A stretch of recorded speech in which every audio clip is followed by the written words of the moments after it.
study that is going to be coming out on Monday. Now, if you're reading a headline from the Daily Mail, you'll get this headline. Long conversations on mobile phones can increase risk of cancer, suggests a 10-year study. And what they do is the main study is how about everything is inconclusive. Here's the other headline. This is the MSNBC headline. This is the headline you'll find at CNN. No answer, just fuzz from cell phone study. After a decade-long study on brain tumor risks, findings are still inconclusive. But buried in these studies is the admittance that prolonged use of mobile phones over many years could increase the risk of cancer, scientists have found. See, that's in the document, but it's buried there, and that won't be the headline. However, a landmark study by the World Health Organization into the safety of mobiles is expected to stop short of concluding that they definitely cause cancer because the evidence is not conclusive enough. See, they'll suggest it may, and they'll say things like this. The WHO's report will not be released until later this week, but two national newspapers reported yesterday that it will quote evidence saying people who use mobile phones for at least 30 minutes a day, and the majority of us are on the phone at least 30 minutes a day. Let's be honest. Many of you, many more minutes for 10 years have a greater risk, perhaps as much as a third higher, of developing brain cancer. Cancer that is very uncomfortable. The Interphone research has been carried out over the past 10 years in 13 countries and is the largest of its kind. All right, I'm going to take a couple calls. Tons of news today. Ed in Texas. Ed, you are on the line. Yes, sir. We drop Ed? All right, let's go to Tim in Rhode Island. Tim, you're on the line. Yes, Tim. Jason, big fan of Invisible Empire. I love that movie. Thank you. Sure. I was wondering if you got a chance to catch the Boondocks. Oh, yeah. All right, here we go. Thank you so much for making this point. I actually have the first episode, and we are going to be playing a small segment of it. Unfortunately, there is some rather coarse language, even though it's an adult swim show. Now, this is a show that I've championed for a couple years. It's been on hiatus for over a year. I was wondering if a third season was going to come out because the second season ended really before the Barack Obama hype had taken the nation. It was in its infancy. And they kind of spin that off. And I can't wait to play some of this for you. We're going to be playing probably the introduction at the top of the second hour.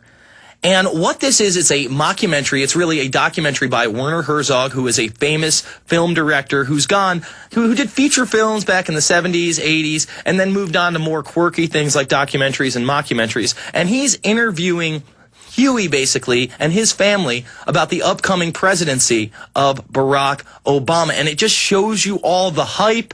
It shows you the grandfather, Robert Freeman, who's supposed to be this kind of funny civil rights legend. He wasn't really as good in the civil rights movement as he's been portrayed, but he did help out. Anyway, he goes, I don't know where he gets this. I don't know anything about the Build-A-Bear Group or the Federal Reserve. I'm all about hope and change. And it just shows the ignorance of the populace for over 22 minutes. I highly recommend people check it out. There's even a music video out there on YouTube you can go check out. Just type out Ridin' Obama, blank Ridin' Obama, and it is extra hilarious. So we will be covering that at the top of the second hour. Jonathan in Georgia. Jonathan, you are on the line. Yes, sir. I just first like to say that I enjoyed your last film. It was very informative, and I'm trying to give it out to as much to my friends. But anyways, my question is, hypothetically, say like the Depression really hit hard, and a lot of our freedoms are taken away. Internet is shut down.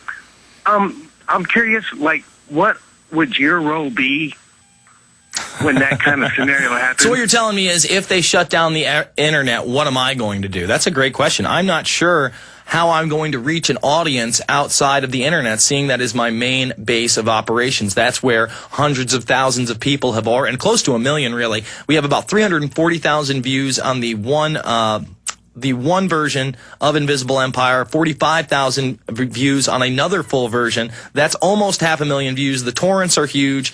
PrisonPlanet.tv downloads were out of this world. So what do I do if that avenue is taken away from me? Well, then I'm probably going to have to try to get on some kind of public access network. I don't think they'll be able to kill the internet altogether, especially with all these different services that are USB sticks. And essentially, it is information that is being carried out over the airwaves. So I'm not certain that they're ever going to be able to stop the internet completely. They would like to take over it China style, but if those avenues are taken away, how do I get my message out there? I will cover that when we come back. We're taking your calls, 888-201-2244. It's the InfoWarrior with Jason Bermas, only at PrisonPlanet.tv and InfoWars.com.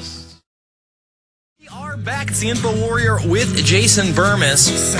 We're taking your calls, 888-201-2244. And I may play that Boondocks clip in the next segment. I was able to get it up there, and I really enjoy the show, and I'd like to play 3 or 4 minutes of the show. So we'll probably play it coming up in the next segment. Now, dovetailing and finishing off on what I would do if the internet was shut down, probably a lot of what I was doing before I was huge on the internet or involved, I guess, financially or career-wise in these documentary films. I would take the information I had, burn them to disk, and be giving it to my friends, my family, my neighbors, as I often do, but at an accelerated pace. There's also another great episode of the Boondocks out there, I believe it's from season 2, where Martin Luther King Jr., instead of being killed, is in a 30-year coma. And he comes out of the coma, and he's like, look, we need to take to the streets. That's how we can change things. And he's out there with Huey, and there's only 2 people at first handing out flyers and pamphlets and sharing information like they did during the civil rights movement. And I think that's probably my role,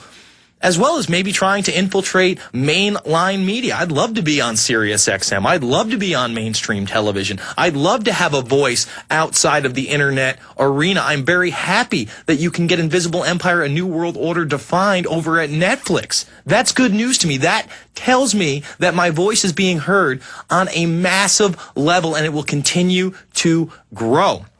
Now, before I take some more calls and we get into that episode of the Boondocks, in the next segment, I wanted to go over these 2 articles. This one's the Times Online found genes that let you live to 100. And we're often discussing here about life extension technologies, and people will laugh at you in the face. Oh, life extension technologies don't exist. They would never study these things. You're insane, Jason. Scientists have discovered the Methuselah genes, whose lucky carriers have a much improved chance of living to 100, even if they indulge in an unhealthy lifestyle. Only 1 person in 10,000 reaches the age of 100. Think about that, folks. 1 in 10,000. Instead, they have had other genes that stop those disease genes from being switched on. Longevity is strongly genetic and inherited. The so-called Methuselah genes, named after the biblical patriarch who lived to be 969, are thought to include ADIPOQ, which is found in about 10% of young people, but in nearly 30% of people living past 100, and the CETP gene and the APOC3 gene are found in 10% of young people, but in about 20% of centenarians, in other words, people who live to be 100. Following the analysis of the genes over 500 centenarians and their offspring, the studies show that tiny mutations in the makeup of particular genes can sharply increase a person's lifespan. This is why they're into geoengineering.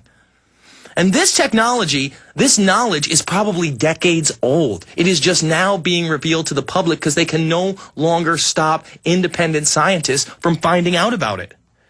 Dr. Brasilia told a Royal Society conference that the discovery of such genes gave scientists clear targets for developing drugs that could prevent or delay the onset of age-related diseases, potentially lengthening people's lives and keeping them healthier for longer. And after all, we know the elite want the exact opposite. They want us to develop cancer. They want us to have shorter lifespans. They want us to have less children.